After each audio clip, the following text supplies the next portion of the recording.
vivons dans un monde où le mensonge et les faux-semblants sont devenus une norme acceptable. La recherche de la vérité est devenue difficile et l'exprimer est un risque de se faire exclure. Malgré tout, quelles qu'en soient les persécutions, restez vous-même et soyez digne en toutes circonstances, quels qu'en soient les enjeux. Faites le choix de vivre votre vie dans la vérité et en défendant celle-ci à travers les vraies valeurs de la vie. Gardez à l'esprit que toute vérité franchit 3 étapes. D'abord, elle est ridiculisée. Ensuite, elle subit une forte opposition. Puis enfin, elle est considérée comme ayant toujours été une évidence.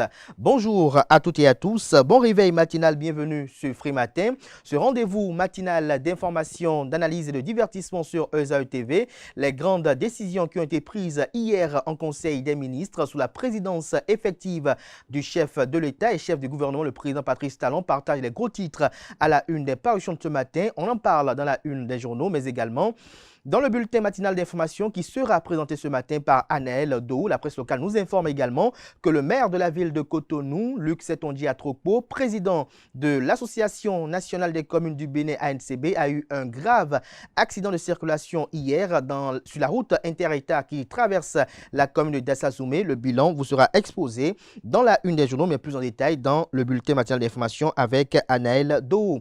Dans le bulletin matinal d'information, notez que l'ambassadeur de la Chine et le maire de la ville de Cotonou ont eu une séance d'échange mardi dernier.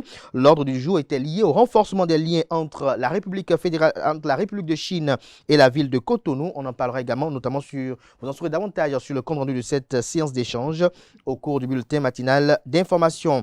Les dates des échéances prochaines des Guépards du Bénin pour le compte des journées FIFA de mars 2024 sont connues. Colombe Oussou vous en parle dans sa page des sports.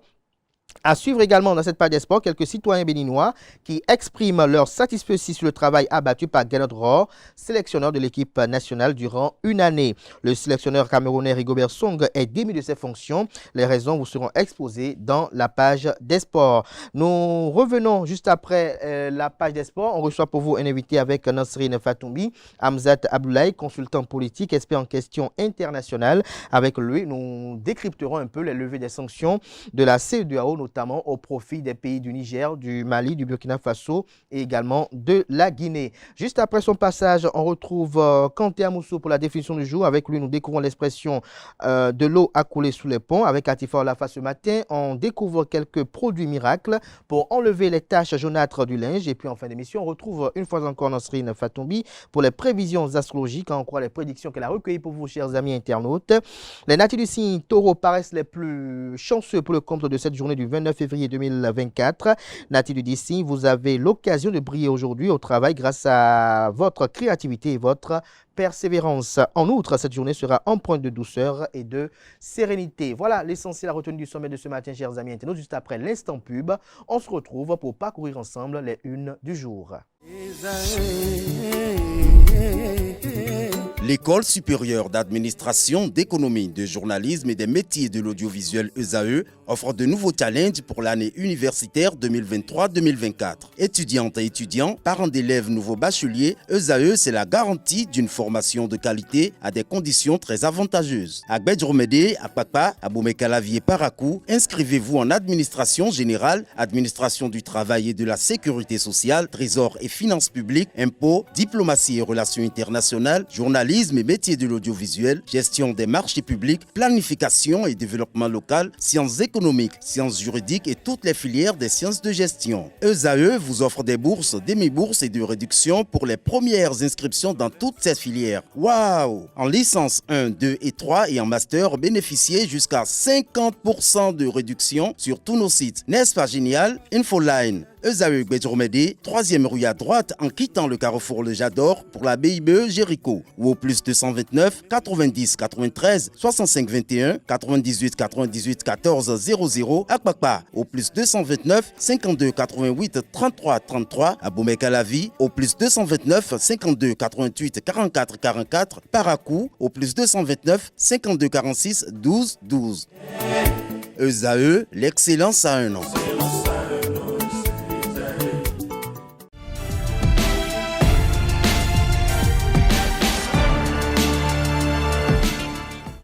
Bonjour à nouveau, chers amis internautes. Nous démarrons la une des journaux de ce matin comme à l'accoutumée par le quotidien Maison, le quotidien béninois d'information générale et d'analyse L'Informateur, qui titre ce matin en manchette « Critique de la gestion du président Patrice Talon, l'ancien président de la République Thomas Boniaï et président du parti politique Les Démocrates disqualifiés. Selon le Canard, dans le jeu de rôle, l'observateur aperçoit le prédécesseur pour une posture de conseiller et non celle de critique. Malheureusement, nous assistons de plus en plus à des critiques acerbes de la gestion de Patrice Talon par Boni Yahi. Toute chose pour laquelle ce dernier serait normalement disqualifié. Retrouvez l'article très édifiant en page 3. Toujours à la une de l'Informateur de ce matin, réhabilitation et revalorisation des lacs et lagunes du Bénin, le projet soumis à la coopération néerlandaise. Toujours à la une de l'Informateur de ce matin, Assemblée nationale, le sort de la Constitution ce jour, des précisions dans les colonnes de la parution de ce matin du Canard. Victime d'un accident de circulation, le maire de la ville de Cotonou, Luc Setondia Atropo, président de l'Association nationale des communes du Bénin ANCB, sain et sauf. À l'oreille droite, journal école, nécrologie, programme des obsèques de feu Annick Ballet à retrouver à la page 6. Retrouvez également dans les colonnes de la parution ce matin de l'Informateur les productions journalistiques des étudiants en formation sur les différents campus de l'ESAE, l'école supérieure d'administration, d'économie, de journalisme et des métiers de l'audiovisuel qui a ses campus dans les villes de Cotonou, d'Abomey-Calavi et de Parakou. La Nation, ce matin manchette, parle de situation de crise en mer Rouge et en mer Noire, perturbation exceptionnelle du transport maritime mondial. Le journal nous apprend en manchette avec pour illustration une photo expressive que l'Organisme des Nations Unies chargé du commerce et du développement a récemment publié une étude liée aux attaques croissantes contre les navires en mer Rouge, les perturbations dans la mer Noire causées par la guerre en Ukraine et les sécheresses impactant le canal de Panama. Le chef du service de la logistique commerciale de la CNUSED a répondu aux questions du quotidien national d'information pour permettre de mieux comprendre la situation du commerce maritime dans le monde. Retrouvez le compte rendu, pour ne pas dire la transcription intégrale de cet entretien à la page 13 de la parution de ce matin du quotidien de service public. En deuxième de titre, on peut lire basculement vers la télévision numérique terrestre, le schéma national retenu. À l'oreille droite, le ministre Sam Seydou Adambi au sujet des coupures d'électricité, je cite, il n'y a ni délestage ni difficulté à fournir l'énergie électrique. Fin de citation. Retrouvez la transcription de ces propos à la page 7. Commercialisation précoce des noix d'Anarcade. Plusieurs magasins de stockage mis sous scellé dans le département du Borgou, nous apprend la une de ce matin du quotidien de service public. Fraternité ce matin manchette avec les photos des ministres suivants, notamment Abdoulaye Biotchane, ministre d'État en charge de la coordination de l'action gouvernementale. Vous avez le ministre d'État Romuald Wadayi en charge de l'économie, des finances et de la coopération. Vous avez également le ministre Gaston Dossoui en charge de l'agriculture, de l'élevage et de la pêche. Le Canard titre ouverture de la frontière Bénin-Niger. 3 ministres font l'état des lieux, une bonne démarche, mais des attentes légitimes des populations. Le constat effectué par les autorités ministérielles vous sont exposés à la page 6. Arrêt progressif de la télévision analogique à partir du 1er avril 2024. Le Bénin s'enracine dans la TNT, une transition réussie. Échange entre l'ARE et les associations de consommateurs, une collaboration pour une meilleure qualité du service de l'électricité. Le matinal ce matin en manchette, commercialisation précoce des noix de cajou, des magasins fermés, des camionnettes interceptées. Les précisions du DEDIC Borgou-Alibori vous sont exposées à la page 2. Également à la une de le matinal de ce matin, réouverture de la frontière avec le Niger, le gouvernement constate l'effectivité. Avènement de la TNT, 15 août 2024, date butoir du basculement, rappelle le matinal.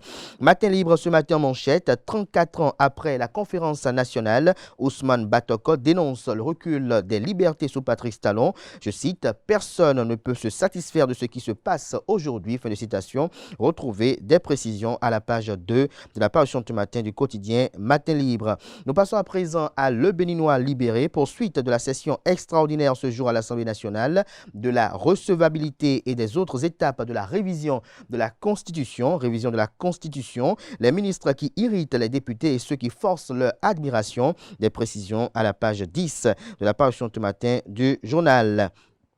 On propose également comme titre ce matin à la une de Le Béninois libéré du jour, tournée politique de l'Union progressiste Le Renouveau. Joseph Fifame Diogbenou échange avec les militants des départements de l'Ouémé et du littoral. Le matin à présent, Malanville, non-levée des barrières nigériennes à la frontière de Gaïa, des membres du gouvernement Talon font le constat.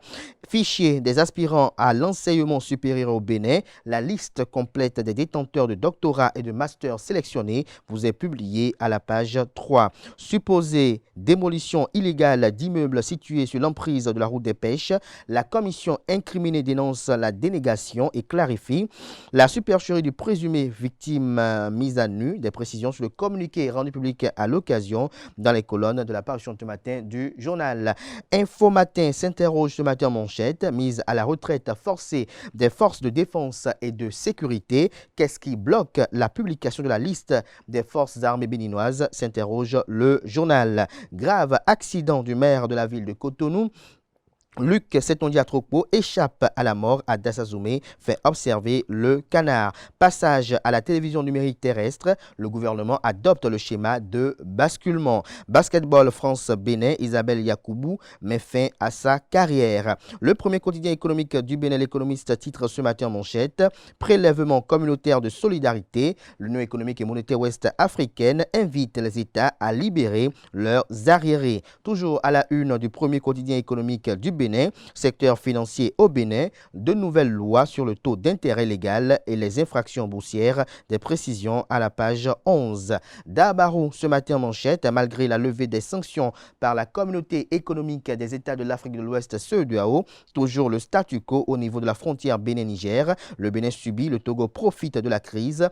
Le journal nous apprend que les chefs d'État et de gouvernement de la communauté économique des États de l'Afrique de l'Ouest, CEDEAO, ont levé une partie des sanctions imposées au Niger, le Mali et le Burkina Faso, sans oublier la Guinée.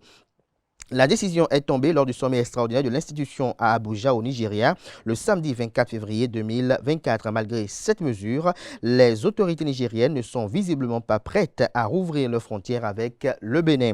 Le Togo, nouvelle destination des affaires, profite de la crise. Pendant ce temps, le Bénin continue de subir les conséquences.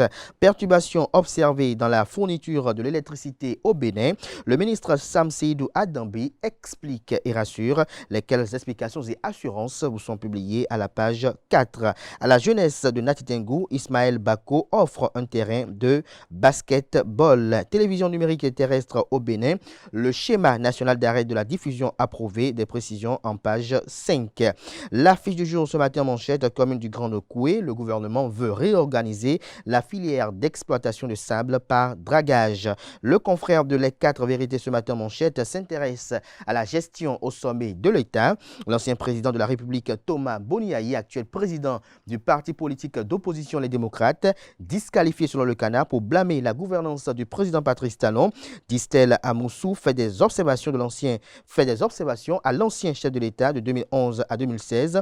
Retrouvez la chronique de Distel Amoussou qui est relayée par Les 4 Vérités ce matin à la page 3 de sa parution de ce matin. Toujours à la une de Les 4 Vérités de ce matin, commune de Dassazoumé, le véhicule du maire de la ville de Cotonou et président de l'Association nationale des communes du Bénin, Luc Setondiatropo, fait un grave accident. Il percute un motocycliste et son passager qui décède sur le champ. Retrouvez des détails sur cet accident de circulation à la page 3. Vous avez en illustration la photo du véhicule cabossé qui est mise à la une pour illustrer le titre, dont je disais tantôt le titre de l'article, autant pour moi, est à retrouver à la page 3. Perturbation dans la fourniture fourniture de l'énergie électrique. La direction générale de la Société béninoise d'énergie électrique SB2E explique et rassure, lesquelles explications et assurances vous sont publiées à la page 6. Après la levée des sanctions économiques par la communauté économique des États de l'Afrique de l'Ouest, CEDEAO, 3 ministres de gouvernement à Malanville hier. Nous sommes ici pour constater l'effectivité de l'ouverture de nos frontières vers le Niger. Nous a laissé entendre le ministre d'État en charge de la coordination de l'action gouvernementale, Abdoulaye Biotchane. Vous avez la photo prise sur le terrain qui est mise à la une pour illustrer le titre. Sur la photo, on aperçoit le préfet de département compétent. Vous avez le ministre Abdoulaye Biotchane, comme je l'ai dit tantôt, le ministre de l'économie et des finances, Romian Wadaï, et Gaston Dossoui, de l'agriculture, de l'élevage et de la pêche.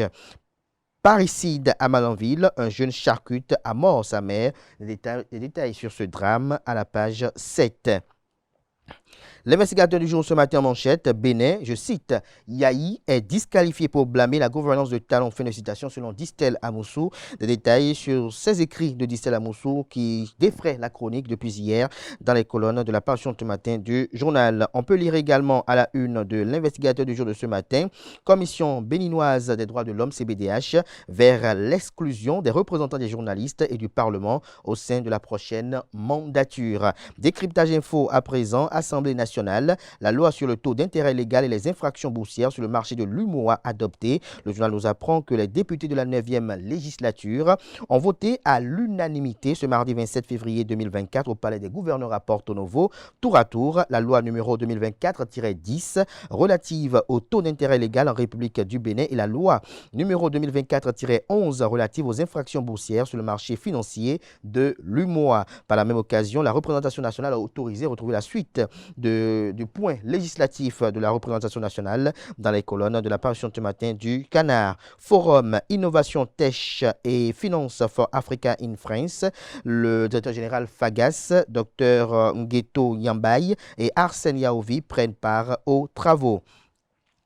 L'autre quotidien s'intéresse ce matin à l'examen de la proposition de révision de la Constitution initiée par le député Hassan Seibou, un soutien massif des blocs républicains et Union progressiste, malgré les réticences du parti politique Les Démocrates.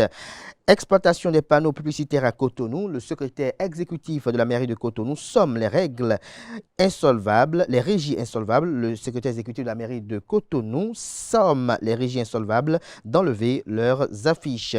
Nouvelle économie à présent, Afrique, marché financier de l'eurobond ou euro-obligation. Le Bénin, meilleur devant le Kenya et la Côte d'Ivoire. Le journal nous apprend que le marché financier de l'Europe, appelé eurobond ou encore euro-obligation, grouille de monde en ce début d'année 2024.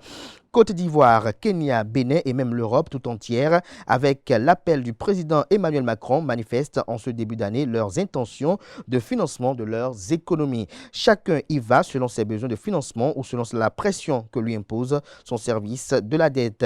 La Côte d'Ivoire y était en février 2024 en devises étrangères avec 2,6 milliards de dollars, soit 1 milliard 563,52 francs CFA. Le Kenya lui remet sur scène des impayés de sa dette extérieure de 2 milliards de dollars d'il y a 10 ans, dont l'échéance est annoncée pour juin 2024.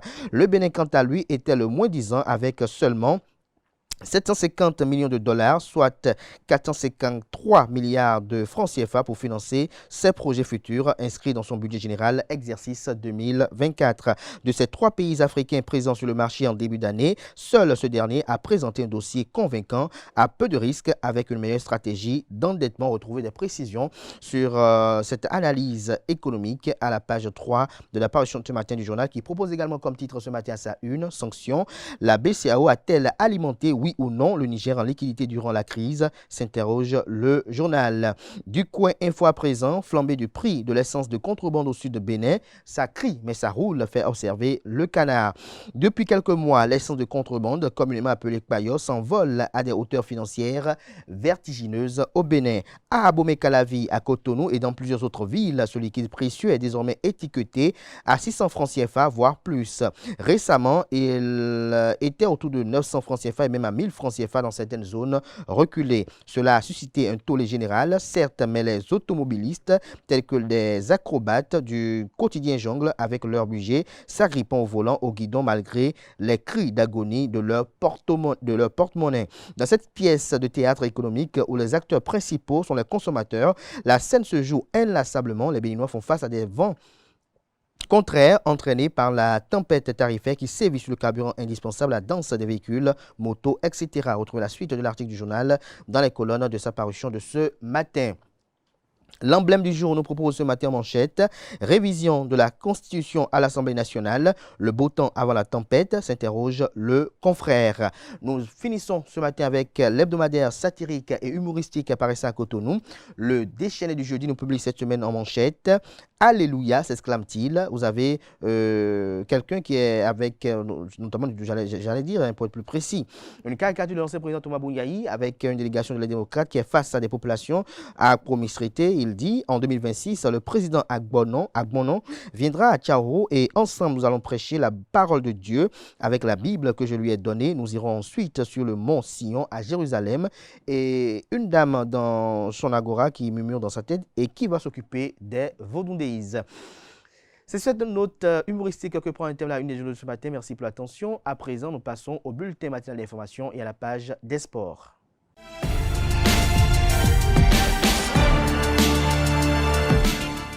Nous voici dans la seconde partie de cette matinale, notamment pour le bulletin matinal d'information et la page des sports. Aneldo, bonjour. Bonjour à vous. Merci d'être là pour le bulletin matinal d'information. Bonjour à vous, Kolomoussou. Bonjour, Kader. Merci également d'être là pour la page des sports. On démarre par le Conseil des ministres d'hier, Aneldo. Effectivement, la session hebdomadaire du Conseil des ministres s'est tenue hier mercredi 28 février 2024, présidée par le chef de l'État, chef du gouvernement et président de la République, le président Patrice Talon. Cette session a donné suite à plusieurs décisions. Au titre des mesures normatives, le Conseil a procédé à l'approbation du schéma national d'arrêt de la télévision analogique terrestre et le basculement vers la télévision numérique terrestre, à l'approbation des statuts de la Société nationale d'essai et de recherche des travaux publics SA, à la modification du décret portant création, attribution et composition du comité de préfiguration de la cité-musée de Ouida, à la modification du décret relatif à la création, aux attributions et à la composition du comité de préfiguration du musée d'art contemporain de Cotonou, à la modification du décret portant création, attribution et composition du comité des rites vaudous. L'ambassadeur de la Chine et le maire de la ville de Cotonou se sont rencontrés. L'ordre du jour était lié au renforcement des liens entre le pays, notamment la Chine et la ville de Cotonou. On en parle. C'est ainsi, l'ambassadeur de la Chine près le Bénin, Peng Jintao, a reçu en audience le mardi 27 février 2024 le maire de la ville de Cotonou, Luc Setonji Atrokpo, également président de l'Association nationale des communes du Bénin, ANCB. Luc Setonji Atrokpo a échangé avec l'ambassadeur autour de plusieurs sujets, dont le renforcement des relations entre la ville de Cotonou et la Chine. Au terme des échanges, le maire de la ville de Cotonou a fait savoir que la rencontre fut marquée par des échanges fructueux et constructifs, mettant en avant l'engagement à approfondir les liens d'amitié et de coopération entre la ville de Cotonou et la République populaire de la Chine. Les discussions qui se sont déroulées permettront d'accélérer les initiatives entrant dans le cadre d'offrir aux populations de Cotonou de meilleures conditions de vie et de travail dans un élan de développement, a-t-il poursuivi. Parlant du maire de la ville de Cotonou et président de l'Association nationale des communes du Bénin, Luc Setonji Atrokpo, il a eu un grave accident de circulation hier sur la route inter-État qui traverse la commune d'Assazoumé. Par la grâce et la volonté divine, il est sain et sauf, n'est-ce pas? Effectivement, plus de peur que de mal pour le maire de la ville de Cotonou, Luc Setonji Atrokpo. En partance pour Natitengu, il a été victime d'un accident de circulation. Selon les informations, le véhicule transportant l'édile de la ville de Cotonou a eu un violent choc avec un motocycliste à la hauteur de Gbek-Pétain dans la commune de Dassazomé. Luc Setondi Atropo était accompagné notamment conduit par son chauffeur et d'un ami. La délégation était en route pour Natitengu où doit se tenir aujourd'hui, jeudi 29 février 2024, la réunion du bureau de l'Association nationale des communes du Bénin, ANCB, dont il est le président. S'agissant du bilan, le motocycliste a succombé sur le champ. Le maire et son accompagnateur ont eu la vie sauve grâce à la maîtrise du volant par le conducteur du véhicule. La mairie de Ouida a un nouveau secrétaire exécutif. Effectivement, la mairie de Ouida a désormais un nouveau secrétaire exécutif. Il s'agit de Eugène Nyonlonfin, administrateur des finances et gestionnaire des projets. Eugène Nyonlonfin a été désigné après un tirage au sort le lundi 26 février par le maire de la ville de Ouida, Christian Huichenou. Rappelons que le nouveau SE de la ville de Ouida est un ancien cadre de l'ONG Handicap International.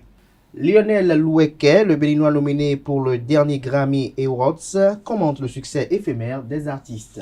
En concert au Pura Vida Café Latino de Cotonou le 18 février dernier, Lionel Loueke, le Béninois nominé pour le dernier Grammy Award du meilleur album, a commenté le succès éphémère des artistes, notamment du Bénin et d'Afrique. Il estime que chaque artiste est unique, sinon il disparaît. Écoutons ensemble son argumentaire au micro de Carles Kitome. Ce qui arrive souvent, oui, c'est bien, mais bon, ça sonne comme... Et on n'a pas envie d'avoir cette étiquette en tant que musicien ou en tant que chanteur. Je crois que chaque être humain est unique, peu importe ce qu'il fait. Il faut rester... il faut se laisser aller, ne pas avoir peur de s'exprimer et de rester soi-même. C'est ça la force. Même les jumeaux sont différents. Alors, moi, je ne crois pas à ceux qui essaient de copier. Évidemment, pour apprendre, on apprend. Il faut apprendre de quelqu'un. Mais à un moment donné, il faut accepter qui on est. Et voilà. Ce n'est pas tout le monde qui va aimer ce que vous faites. So what? C'est pas en copiant que vous trouvez votre voix. Ou peut-être vous allez copier, et puis vous allez sortir, c'est pas un single qui va marcher une fois, et puis après... Il y a forcément des exemples, des gens qui disparaissent parce qu'ils ont sorti un album, ça fait fureur et puis après plus rien du tout. Souvent c'est ça, c'est pas, pour moi c'est pas les vrais artistes. Les vrais artistes restent pendant longtemps, à vie. Je pourrais citer quelques noms, artistes béninois ou artistes béninois, oui évidemment, comme je disais tout à l'heure, Adjaoui, Salboran, qui pour moi reste un des plus grands, Angélique Kidjo, ma grande sœur, avec qui je travaille beaucoup. Oui, il y a Bessie, il y a beaucoup de noms. Et tout ce monde m'a beaucoup inspiré et m'inspire toujours. Ça m'arrive d'écouter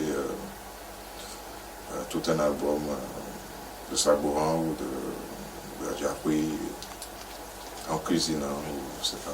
Moi ça m'inspire. Ça m'inspire, mais ce que je disais tout à l'heure, je copie pas ce qu'ils font, mais je m'inspire, ça m'inspire d'écouter leur musique. Ouais. Nous finissons avec une actualité hors de nos frontières, en Guinée principalement, où un nouveau Premier ministre a été nommé. C'est ainsi, Amadou Ba Ouri est désormais le nouveau Premier ministre de la Guinée. L'homme a été nommé par décret lu par le ministre porte-parole de la présidence, le général Amara Kamara, le mardi 27 février 2024. Désigné par le président de la transition, il remplace ainsi le gouvernement du Dr Bernard Goumon, qui a été dissous le lundi 19 février dernier, soit exactement 8 jours après. Âgé de 65 ans, le nouveau Premier ministre a la responsabilité de former un nouveau gouvernement capable de résister à la crise sociopolitique qui s'installe dans le pays. Merci à vous, Aneldo, pour cette présentation. Restez avec moi. On retrouve Colombe Oussou juste après le jingle pour la page des sports. Colomoussou, bonjour à nouveau. Bonjour Kader. Les dates des échéances prochaines des guépards du Bénin pour le compte des journées FIFA de mars 2024 sont connues. C'est exact. Bonjour à vous chers internautes. Après leur absence à la CAN 2023, les guépards du Bénin feront leur retour sur la scène internationale avec un programme ambitieux pour les journées FIFA du mois de mars 2024. 2 matchs amicaux sont au programme. Les guépards débutent leur journée FIFA avec un match amical contre l'équipe championne d'Afrique, la Côte d'Ivoire. Cette confrontation est prévue pour le 22 mars 2024 à Amiens en France. Quelques jours après leur affrontement avec la Côte d'Ivoire, les guépards du Bénin vont affronter le Sénégal lors d'un autre match amical. Le rendez-vous contre le Sénégal sera disputé le 26 mars 2024, toujours à Amiens en France. Quelques citoyens béninois expriment leur satisfaction sur le travail abattu par Gernot Rohr, sélectionneur de l'équipe nationale durant une année.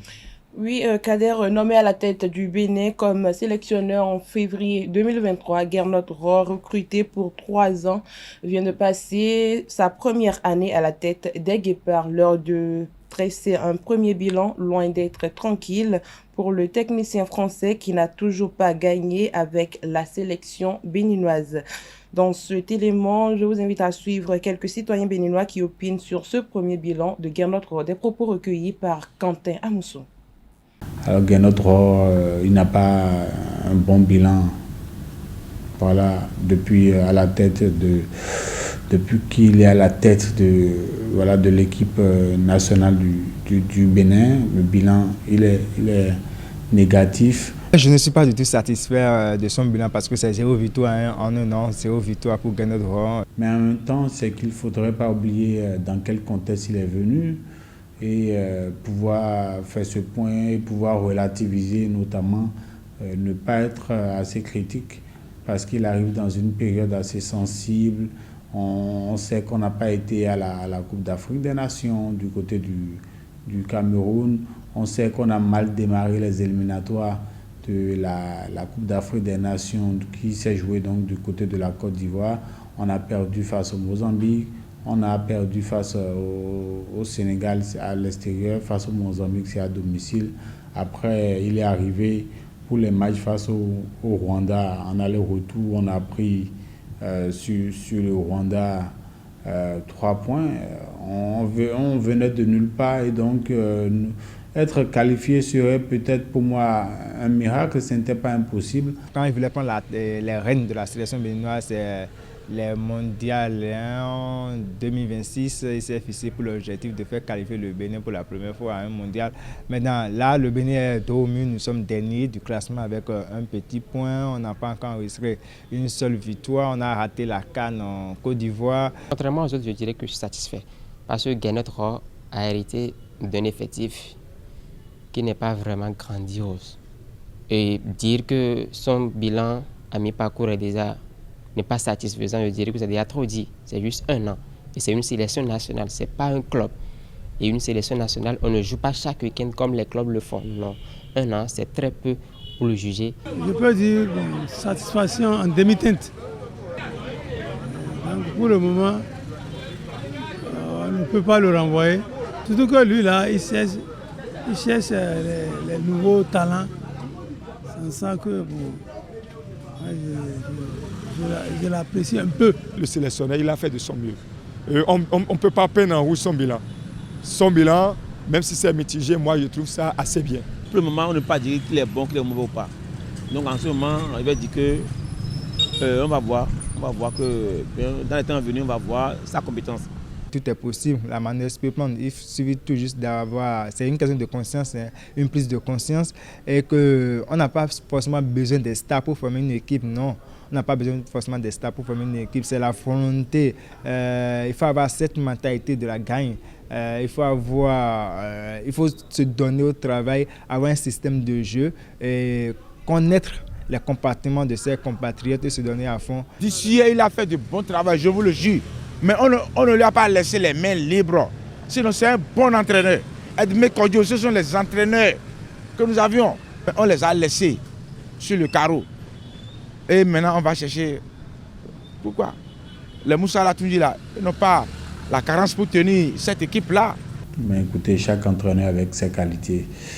Et peut-être que Michel Dussuet, il serait revenu également, ne se serait pas qualifié. Donc après, le sélectionneur, lui, fait son travail par rapport à la qualité du joueur qu'il a. Et ça va porter peut-être ou pas ses fruits. Donc Michel Dussuet n'est pas aujourd'hui à la tête de la sélection du Bénin, c'est ça. Aujourd'hui, c'est Guénot Rohr. Vous avez vu le sélectionneur, il est allé loin jusqu'à dire, il remarque des coups de gris-gris, quoi. Il semble que la barre transversale est là, les joueurs font l'effort de jouer et ça ne va pas. Si un expatrié arrive à faire ce diagnostic que nous savons tous, nous pouvons dire que vraiment, il a son staff est bien entouré et il connaît ce qui se passe. Le sélectionneur camerounais Rigobert Song est démis de ses fonctions.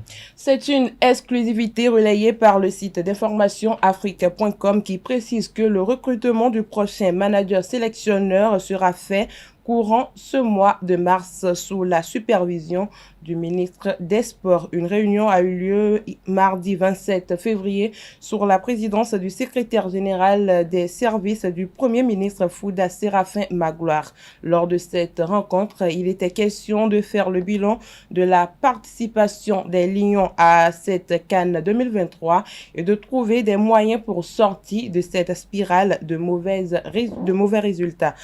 Rigobert Song et ses poulains avaient pour mission de réécrire l'histoire de 1984, ce qu'ils n'ont pu faire. Ils ont été éliminés en 8e de finale par le Nigeria. La décision était attendue depuis la fin de la Coupe d'Afrique des Nations remportée par la Côte d'Ivoire le 11 février dernier. Pour l'ancien capitaine emblématique des Lions indomptables, c'est 23 matchs pour seulement 6 victoires, 9 défaites et 8 matchs nuls.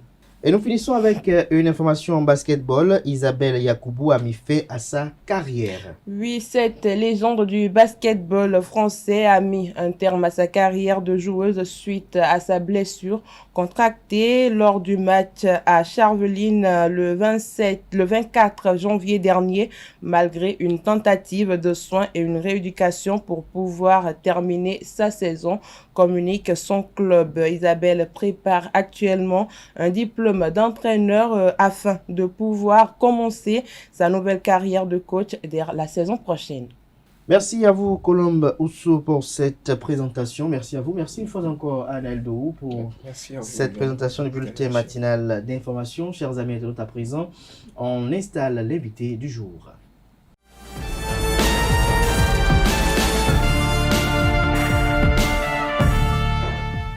Nous voici pour l'invité matinal de ce matin avec Hamzat Abdoulaye, noté d'entrée de jeu que le chef d'État et de gouvernement de la Communauté économique des États de l'Afrique de l'Ouest, CEDEAO, se sont réunis en sommet extraordinaire à Abuja le 24 février dernier. Au cours de ce conclave, ils ont décidé de la levée de toutes les sanctions économiques qui frappaient le Niger depuis le coup d'État militaire du 26 juillet 2023, et cela avant même d'avoir obtenu la libération du président déchu Mohamed Bazoum. Comme je disais tantôt, je suis avec Hamzat Abdoulaye, consultant politique, expert en questions internationales. Il aura opiné sur les levées des sanctions de la CEDEAO. Pour cet exercice, je serai accompagné de Nasrine Fatoumi qui est déjà installée. Bonjour Nasrine Fatoumi. Bonjour Kalé. Hamzat Abdoulaye, bonjour. Bonjour. Merci d'être là. Merci d'avoir accepté l'invitation très matinale. C'est un plaisir. Nasrine Fatoumi.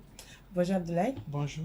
Les chefs d'État de la communauté de l'Afrique de l'Ouest se sont réunis à Abuja le 24 février. Alors d'après, dites-nous, avez-vous été surpris par cette décision de la levée des sanctions infligées au Niger? Alors, pas du tout surpris par le timing parce qu'il y avait déjà des signes en amont qui voulaient nous faire comprendre que la CEDEAO, en tout cas certains États déjà de la CEDEAO, avaient revu leur position par rapport à cette fermeté liée à ces sanctions qui ont été appliquées dès les premières heures au Niger, au Mali et aussi dans une moindre mesure au Burkina Faso. Je pense que la posture était devenue intenable pour la CEDEAO parce que justement ces États qui ont d'ailleurs une résilience exceptionnelle, basée également sur leur population, eh bien, ces États se sont constitués très tôt en une alternative solide, peut-être, contre la CEDEAO, qui n'a pas su d'ailleurs régler leurs problèmes parce que Dans ce communiqué qui a fait vraiment tache d'huile, vous allez remarquer que ces 3 États mentionnaient que ces sanctions étaient inhumaines et ne favorisaient pas vraiment la vie en communauté. Donc, pour sortir de ce giron de la CEDEAO, ces 3 États donc se sont constitués en une alliance. Déjà, dans un premier temps, c'était une alliance qui avait une vocation défensive et sécuritaire également. Et ensuite, cette alliance a progressivement muté pour devenir une alliance politique, ensuite économique aujourd'hui. Et la CEDEAO, s'étant tirée toute seule une balle dans les pieds, a compris qu'il y avait un danger si elle devait continuer à garder cette posture de cette organisation qui sanctionne ses membres, qui sanctionne ces États justement qui ont à leur tête des militaires. Ça n'avait strictement aucun sens dans la mesure où la CEDEAO n'a pas compris les enjeux qui se jouaient dans ces États. Les coups d'État... On ne parle d'enjeux, par exemple, faites allusion à quoi, par exemple, dans tout? Bien sûr, je veux dire, les coups d'État n'arrivent pas pour uniquement le principe de la souveraineté. Il y a eu des causes aux coups d'État. Je ne défends pas un coup d'État, mais je veux dire que ces coups d'État au Sahel ont été surtout matérialisés par le déficit sécuritaire. Ça, c'est la première chose. La deuxième chose, l'insécurité alimentaire. Depuis 1960, on le constate, et avec amertume, les États africains qui ont eu à accéder à l'indépendance n'ont pas véritablement atteint une sécurité alimentaire digne de ce nom. Et dernier point, la corruption, la gabegie, le népotisme au sommet de l'État qui fait en sorte que le pouvoir, quoique civil, quoique parvenu par la voie des urnes, n'arrive pas à être transparent et au niveau de la gestion bien entendu et n'arrive pas véritablement à convaincre les populations. Donc est-ce que ces pathologies que vous exposez là ce matin avec l'arrivée des jeunes au pouvoir ont disparu?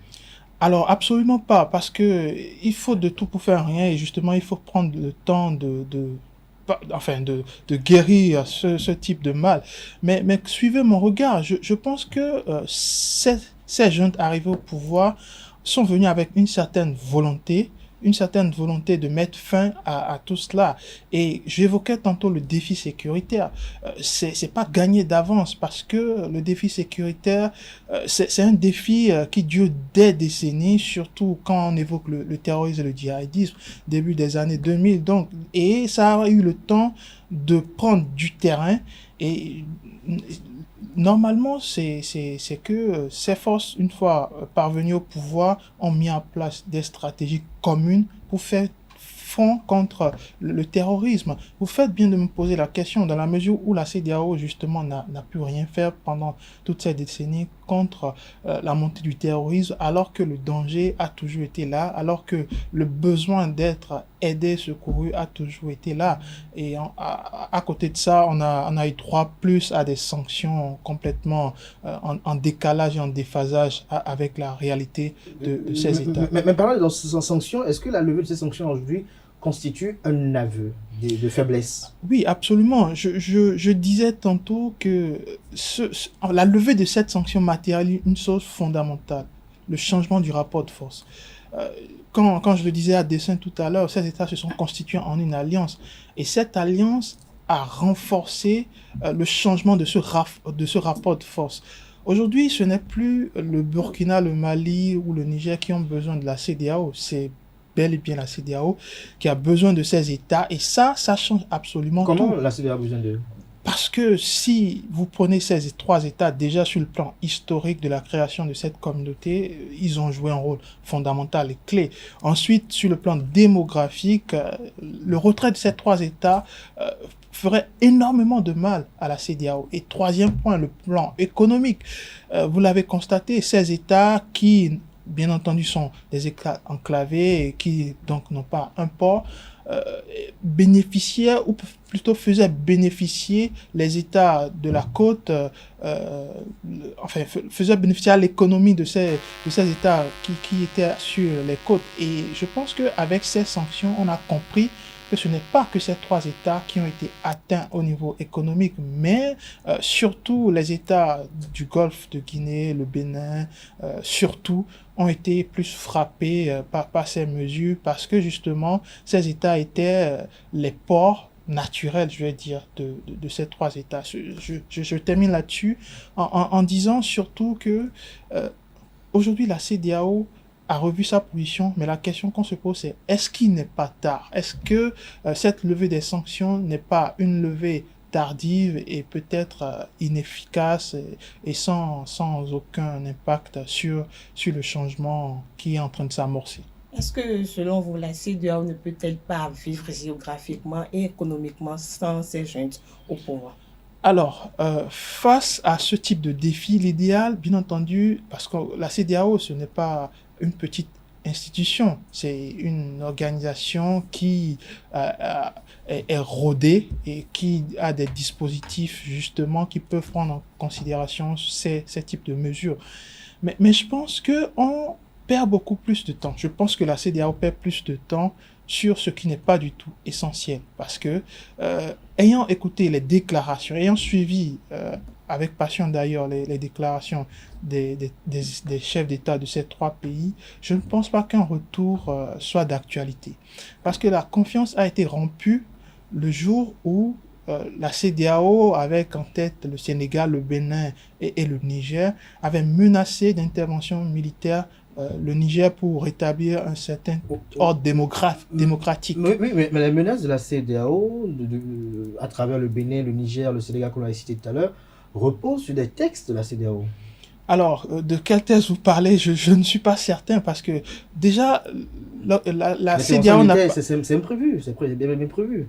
La CEDEAO n'a pas de prérogative pour ce genre de choses, surtout quand il s'agit de souveraineté, surtout quand il s'agit de questions liées à l'interne, à la politique interne. Alors, bien entendu, la CEDEAO a une posture, c'est-à-dire défendre la démocratie, c'est-à-dire faire la promotion de la démocratie, parce que la démocratie, bien entendu, c'est ce pouvoir du peuple par le peuple et pour le peuple. C'est bien entendu l'idéal. Mais là, on a évoqué certaines causes sur lesquelles on ne reviendra pas.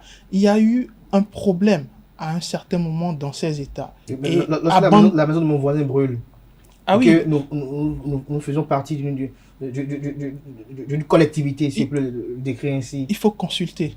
Je pense que ça a été le défaut fondamental de la CEDEAO. La CEDEAO n'a pas pris la peine de prendre le pouls à l'intérieur de ces États pour savoir quelles mesures justes il fallait adopter et surtout sur quel temps. Surtout sur quel temps. Vous voyez le Mali. Le Mali est sanctionné littéralement depuis le premier coup d'État 2020, ensuite le second 2021.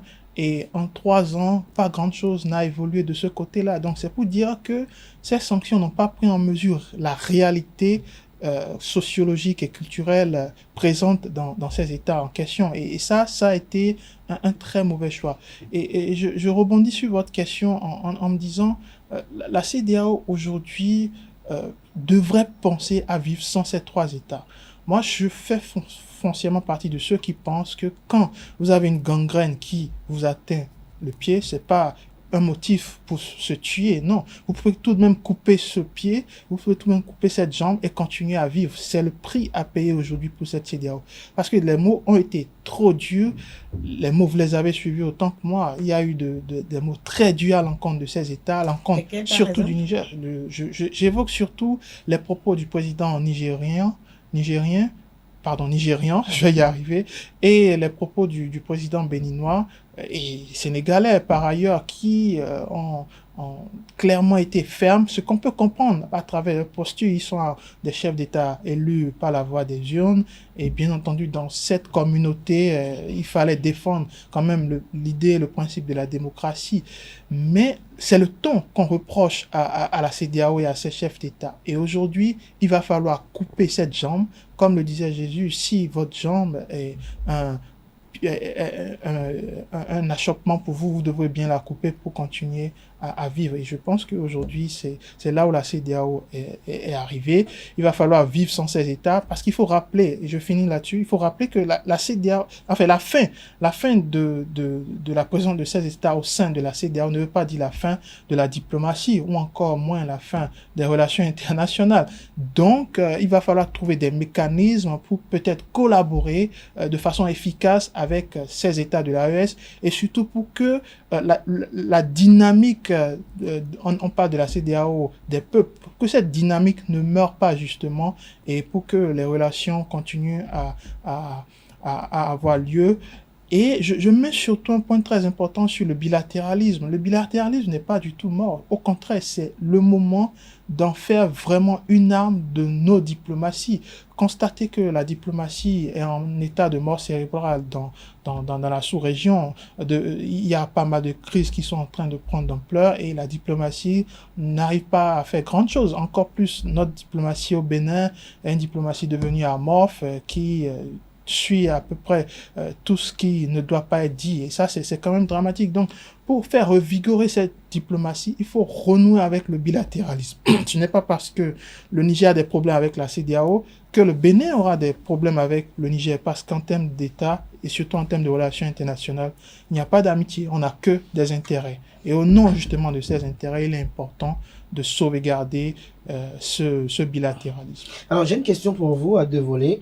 Lorsqu'on revient au coup d'État, est-ce que pour vous, les chefs de jeunes au pouvoir ont une légitimité? Lorsque l'on sait, pour la plupart du temps, que la plupart, je ne veux peut-être pas particulariser ou stigmatiser, la plupart d'entre eux sont des anciens collaborateurs de présidents déchus, des gens qui ont contribué à asseoir ce qu'ils dénoncent aujourd'hui, et que dès qu'il y a eu une petite mésentente entre le patron d'alors et eux, ils ont décidé de prendre le pouvoir. Est-ce que vous ne voyez pas qu'un peu, au nom de cette démocratie, au nom de ce panafricanisme également, on se joue un peu des peuples? Il y a un proverbe bambara que j'aime souvent citer, qui est vraiment l'expression de la sagesse. On ne rase pas la tête à quelqu'un en son absence. Et je pense que n'ayant pas compris le sens de ce proverbe, surtout à l'encontre de leur peuple, les dirigeants parvenus à la tête de ces États, par la voie des urnes, n'ont pas véritablement compris les enjeux. C'est-à-dire, ils ont échoué dans la gestion du pouvoir politique, ils ont échoué dans la gestion du pouvoir économique et ils ont échoué, bien entendu, dans la gestion du pouvoir social et culturel. Donc, c'est autant de facteurs qui légitiment, parce que moi, je suis clair par rapport à ça. J'ai vraiment plein de temps dans les débats, j'ai comme l'impression qu'on s'en prend souvent aux dirigeants.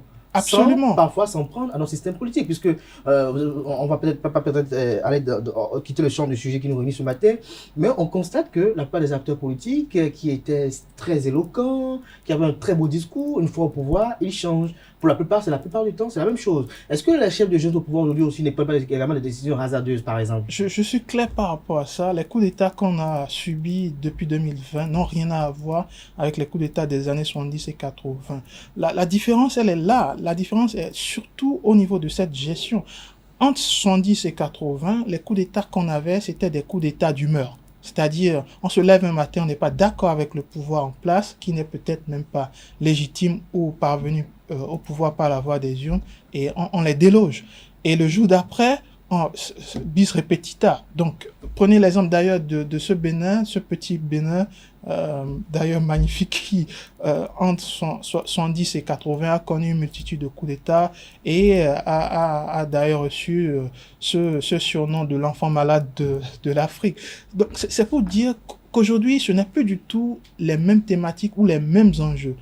Aujourd'hui, j'évoquais la question de la souveraineté. Vous faites bien d'ailleurs de faire un crochet par rapport à cette question du système hérité depuis 60.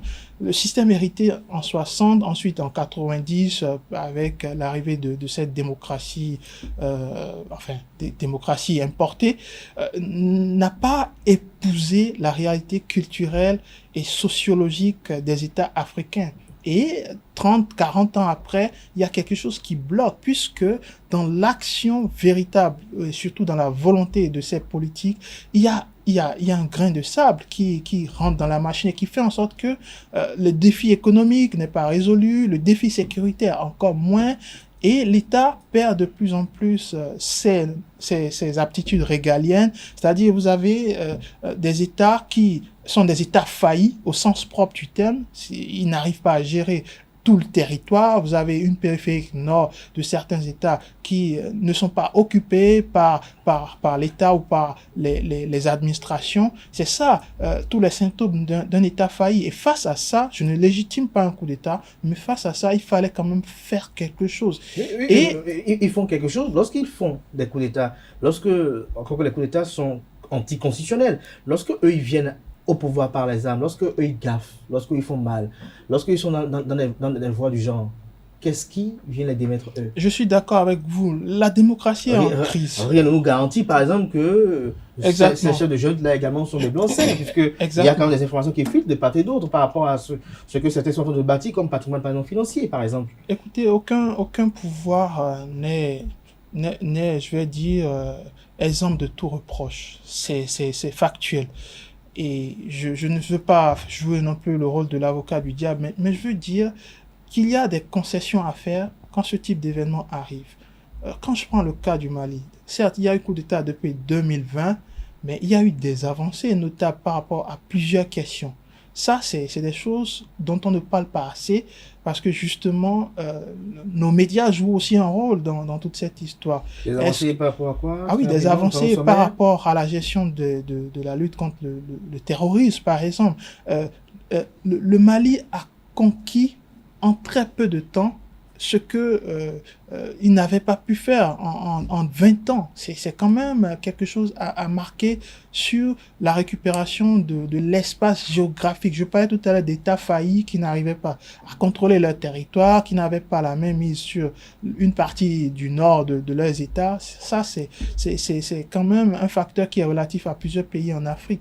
Mais quand vous prenez rien que sur ce plan, vous voyez qu'il y a eu des avancées dont ne parlent pas forcément les médias mainstream, et c'est quand même dommage que on se calque sur des idées reçues qui ne sont pas forcément la réalité. Mais je suis d'accord avec vous qu'il y a un risque que la démocratie soit étouffée, que les droits de l'homme aussi soient mis à l'étroit, et que la liberté de la presse également soit mise à l'étroit. C'est un risque, mais je pense que c'est un risque qui vaut vraiment la peine d'être pris.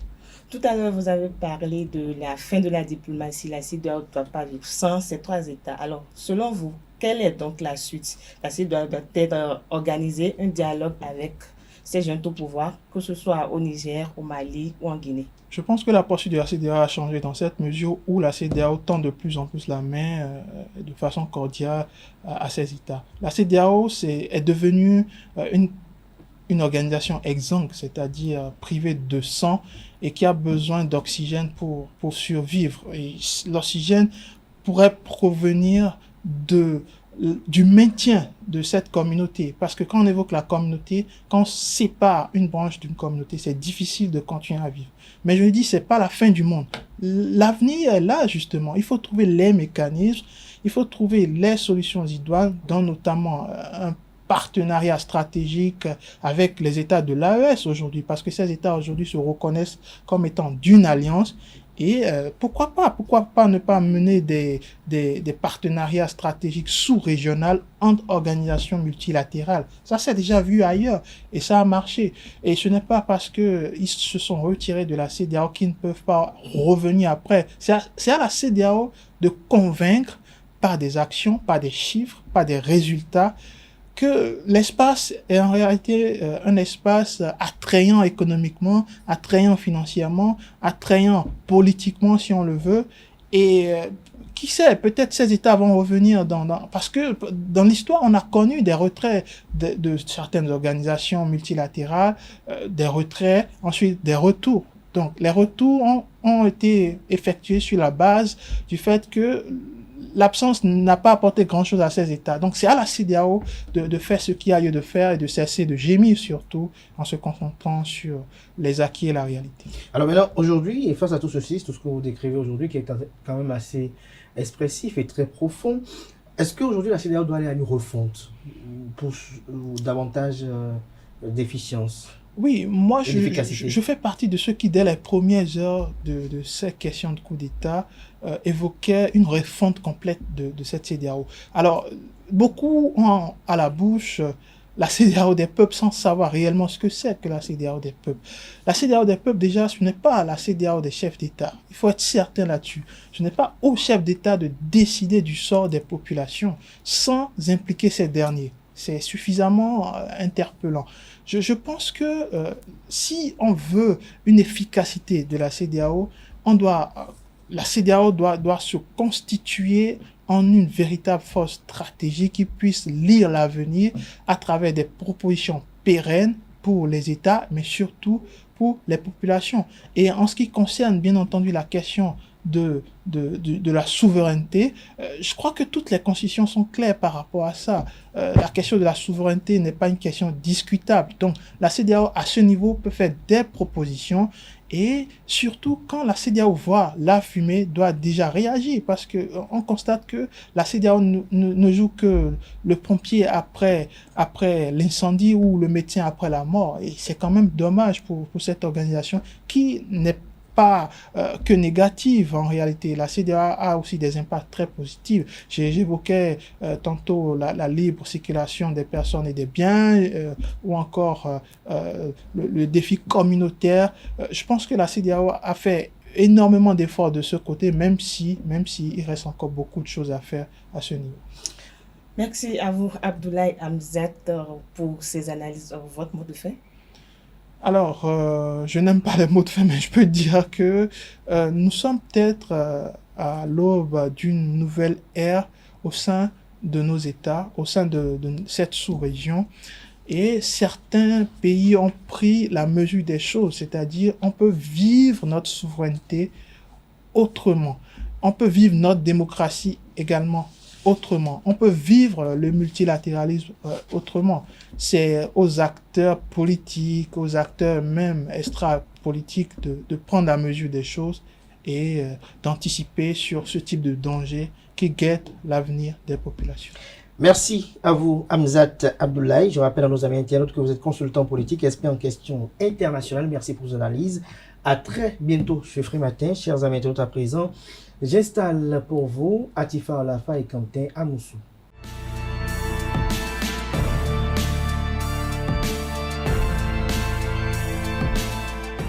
Nous voici dans la définition du jour de ce matin avec Quentin Amoussou. Bonjour. Bonjour Abdelkader. Merci d'être là. Atifa Olafa, vous êtes bien installé également. Bonjour. Bonjour Abdelkader. Merci d'être là ce matin. Quentin Amoussou, vous nous faites découvrir l'expression de l'eau a coulé sous les ponts. C'est exact. Bonjour amis internautes. Cette expression signifie que beaucoup de temps est passé, les choses ont changé depuis telle époque, quelque chose n'est plus d'actualité.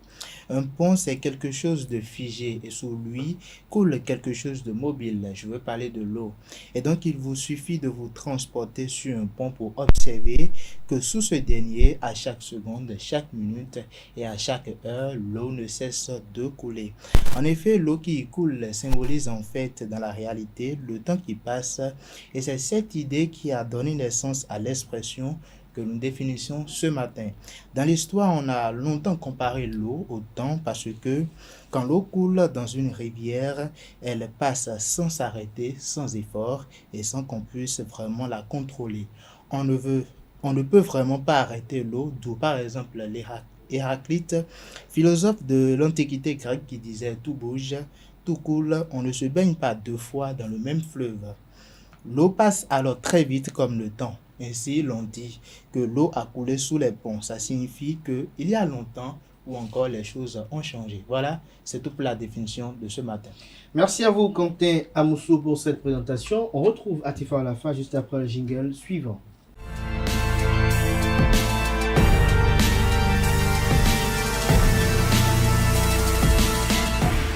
Atifa Olafa, bonjour à nouveau. Bonjour Abdelkader. Merci d'être là ce matin. Vous nous parlez de quelques produits miracles pour enlever les taches jaunâtres du linge blanc. C'est bien cela. À nouveau, amis internautes, bonjour. Pour faire disparaître les taches sur votre linge, il n'y a pas que les détachants vendus au magasin. De nombreuses solutions tout autant efficaces s'offrent à vous. Le bicarbonate de soude, le savon de Marseille, le percarbonate de sodium ou encore l'eau oxygénée peuvent faire également des merveilles. Pour enlever une tache sur un vêtement blanc avec du bicarbonate de soude, c'est tout simple et sans danger. Pour ce faire, mélangez dans une tasse d'eau chaude 2 cuillères à soupe de bicarbonate de soude, puis imprégnez un chiffon propre avec le mélange et frottez ensuite la tache énergiquement. Pour ce qui concerne le savon de Marseille, frottez le savon sur la tache ciblée, puis laissez agir une demi-heure avant de rincer à l'eau. Je rappelle que c'est applicable sur des tissus en coton, du synthétique ou encore du lin. L'eau de javel, attention, le javel ne s'utilise pas sur n'importe quel linge de maison. Le tissu doit être résistant et blanc. Pour ce faire, diluez 75 mm de javel dans 5 litres d'eau et imbibez le tissu blanc en le laissant tremper 5 minutes. Rincez ensuite abondamment à l'eau froide et mettez votre linge dans la machine. Attention à nouveau, amis internautes, le javel, il est utile de toujours le rappeler, le javel est un produit efficace mais dangereux en cas de contact avec les muqueuses, à savoir les yeux, le nez, la bouche, etc. Il convient donc de l'utiliser avec précaution dans une pièce aérée avec des protections telles que les gants, des masques ou encore des lunettes. Voilà, amis internautes, c'est tout pour l'astuce du jour. Merci à vous, Adifa Olafa, pour cette présentation. À présent, on retrouve Nasrine Fatoumbi pour les prévisions astrologiques.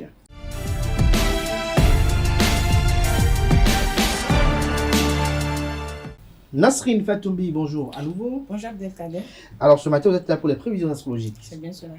Amis de la rubrique horoscope, bonjour Bélier. Votre énergie débordante vous permettra de vous sentir en pleine forme. Soyez à l'écoute de vos intuitions et n'hésitez pas à prendre des initiatives audacieuses.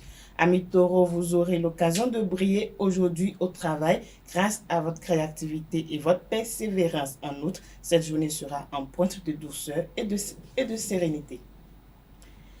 Gémeaux, vous vous sentirez dynamique et plein d'énergie, ce qui vous permettra de profiter pleinement de cette journée. Néanmoins, soyez ouverts aux nouvelles expériences et aux rencontres. Amis Cancer, votre équilibre émotionnel sera au beau fixe aujourd'hui et vous ressentirez une profonde sérénité. Cultivez la gratitude et appréciez les petits bonheurs de la vie. Lion, en ce jeudi, vous serez très motivé. N'hésitez pas à vous affirmer et à exprimer vos idées car votre confiance en vous et votre créativité seront vos meilleurs atouts en cette journée. Natif du signe Vierge, la tendresse et la compréhension seront les maîtres mots de cette journée. Profitez-en pour vous ressourcer et vous recentrer sur vos aspirations profondes.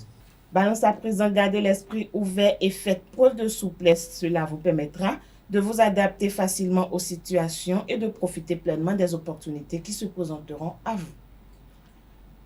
Chers Scorpions, apprenez à lâcher prise et à vous détacher des situations qui ne vous apportent que stress et préoccupation. Vous gagnerez ainsi en sérénité et en équilibre émotionnel.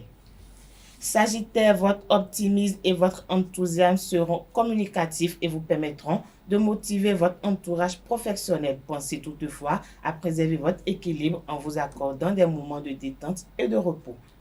Amis Capricorne, votre sérieux et votre rigueur seront particulièrement appréciés au travail ce jeudi. Profitez de cette journée pour vous ressourcer et recentrer sur vos aspirations. Avant-dernier signe du zodiaque Verseau, exprimez vos idées et vos opinions avec assurance car votre vision et votre originalité seront appréciées par votre entourage professionnel. Poisson, pour finir, cultivez l'empathie et la bienveillance envers les autres. Cela vous permettra de créer les relations harmonieuses et enrichissantes. Abdelkader Chirou, amis internautes, c'est tout pour le message des astres. Je vous donne rendez-vous demain pour le même exercice. Merci à vous, Nasrine Fatoumbi. Voilà qui m'a été ma ce matin. Merci pour l'attention. Portez-vous bien. On se retrouve demain, si Dieu le veut.